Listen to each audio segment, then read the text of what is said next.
What happened to cryptocurrency? Recent high-profile financial fallout at Bitcoin and Terraform Labs, which together wiped out hundreds of billions in market value, helped activate a flight from the cryptocurrency market, driving its value from $2.9 trillion last fall to less than $900 billion today. This crypto crash has strengthened the perception of critics that markets for the digital currency are used primarily as an investment vehicle, as it is not widely accepted as payment for goods and services, and are little more than global casinos operating with virtually no rules or accountability. Hey guys, welcome to Crypto World, where we tell you about what happened to cryptocurrency. So stay with us till the end of this video so you don't miss out on any of our information. And before we proceed, make sure you subscribe to our channel and click on that bell icon as well so you don't miss out on any of our wonderful videos in the future. And let's get started. Cryptocurrency is a digital payment system that does not depend on banks to verify transactions. It is a peer-to-peer system that can enable anyone to send and receive payments. Instead of being physical money carried around and exchanged in the actual world, cryptocurrency payments exist purely as digital entries to an online database describing specific transactions. When you transfer cryptocurrency funds, the payments are recorded in a public ledger. Cryptocurrency is deposited in digital wallets. Cryptocurrency got its name because it uses encryption to confirm transactions. This means advanced coding is involved in storing and transferring cryptocurrency data between wallets and public ledgers. The aim of encryption is to give security and safety. The first cryptocurrency was Bitcoin, which was founded in 2009 and is the best known today. Much of the interest in cryptocurrencies is to trade for a profit, with speculators at times driving prices skyward. How does cryptocurrency work? Cryptocurrencies run on a distributed public archive called blockchain, a record of all transactions updated and held by currency holders. Units of cryptocurrency are created through a procedure called mining, which involves using computer power to solve complex mathematical problems that generate coins. Users can also buy the currencies from brokers and then store and invest them using cryptographic wallets. If you own cryptocurrency, you do not own anything tactile. What you own is a key that allows you to move a record or a unit of measurement from one person to another without a trusted third party. Although Bitcoin's been around since 2009, cryptocurrencies and applications of blockchain technology are still appearing in financial terms, and more uses are expected in the future. Transactions, which include bonds, stocks, and other financial assets, could finally be trading using the technology.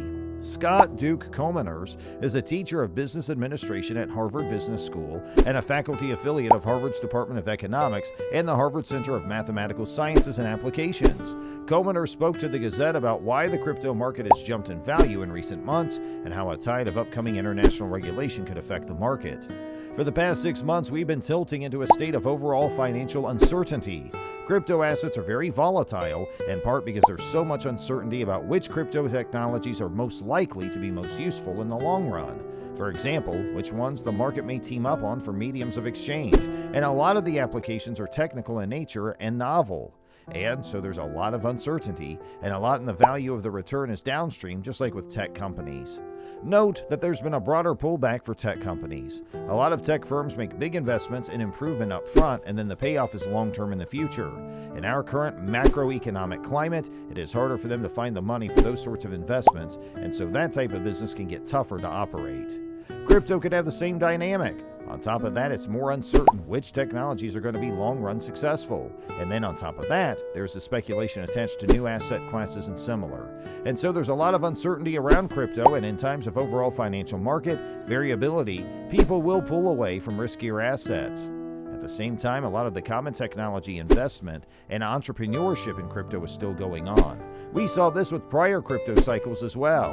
In late 2017-2018, there was a particular downturn, and many of today's top crypto companies emerged out of that. So I think from an entrepreneurship viewpoint, there are a lot of teams still building, and there's an opportunity here when things are a little bit less crazed, when there's a little less attention, and especially energy around opinion and trading. This gives an entrepreneur more time to focus and literally develop their products carefully without continuously and even having to face the market. In November, the world crypto market capitalization was $2.9 trillion. Today, it's down to $870 billion according to CoinMarketCap. Bitcoin's the oldest, which is most established cryptocurrency, and it's fallen over 70% in value during that period. What changed? We were just in much more of a financial boom and a crypto boom particularly. Even in that period, the market prices of various cryptocurrencies were moving up and down, huge swings with 30% swings within a week sometimes. I advise a group of entrepreneurs, and the feeling of many at the time was that it was very difficult to be building in that environment because things were changing so instantly and there was so much attention and pressure from the boom cycle. When all of that slows down, it washes out a lot of the projects that in one way or another were not sustainable. That means there has been lost worth. There have been losses for the entrepreneurs, and there are losses for the investors. But at the same time, the entrepreneurs who are still out there swaying are getting a lot done and creating a lot of value. And remember that not all crypto products are purely financial. For example, many are more consumer-facing products like systems for correlating group decisions or managing event tickets. The long-run view is that there is real fundamental technological worth here, and so what really matters for the market is whether we can realize that value through entrepreneurship and supporting regulation. And I think the current environment is one in which we have a lot of potential to do that. We still do not know what the long-run successful business models and infrastructure solutions are going to look like. We do not know if they're the things we have right now in some variation or whether they'll be completely new platforms and crypto products. In the early days of the internet, a lot of the platforms and business models did not survive. What I am really interested to see is which crypto projects come out of this bear market phase much stronger. The flurry of bad news, including high-profile firms like Bitcoin and Celsius, has renewed calls for regulators to protect consumers from fly-by-night currency operators and theft. How vulnerable are crypto investors, specifically the retail-level amateur investors? I definitely think there's a need for more consumer protection in this space across the board. There needs to be more transparency, and not just transparency at the intellectual level, but the technology needs to be made transparent for consumers in ways they can understand. This is a problem across crypto, and it's one that companies are starting to try and solve. It's very hard for a consumer to be managing their own positions in the central crypto market with current tools. As a result, if you are a retail customer, you often end up on one of these intermediated platforms where the lack of transparency means you may not understand what is going on. As we have seen that people may choose to enter these platforms during a boom, and it's very exciting, but if you do not understand the risk you're taking on, that can be really harmful as soon as the state of the market changes. On the one hand, the licensure and vetting of such an asset is to be able to trade it in some consolidated system, and it sounds like a really good thing from a stability and oversight perspective. If it is hard to introduce new types of tokens, and you may block innovation, and you reduce the possibility of platforms emerging, which means you do not necessarily get the most efficient technology. And that's it for today, guys. We sincerely hope you enjoyed our video for today. If you did, please make sure you click on the like button and share it with all your friends and family. If you have any questions or comments for us, you can always share them with us in the comment space below. We're always checking it for you.